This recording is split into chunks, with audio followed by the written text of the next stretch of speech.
Getting people excited about agentic process automation is an art form. Evangelism and stakeholder management aren't just about communication and relationships. They're about creating a movement that propels automation from an initiative to a cornerstone of your organization's future. What makes this dimension crucial? Breakthrough technology and solutions need breakthrough advocates.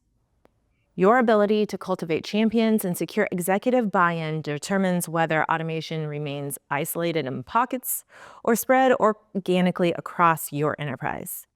For new programs, this dimension helps develop foundational communication strategies and identify initial champions. You'll learn to craft compelling narratives about agentic automation's potential and build a network of early advocates who can amplify your message.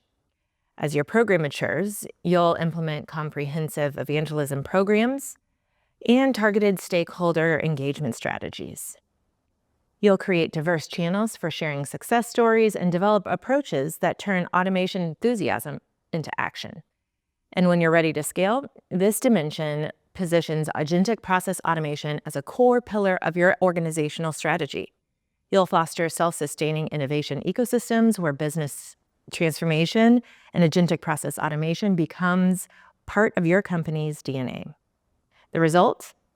A thriving automation community that grows with your ambitions, from your first automation champions to an enterprise-wide culture where AI-powered innovation is simply how business gets done. Ready to build a movement that powers transformation? Let's explore how this dimension can help your program inspire and engage at every stage.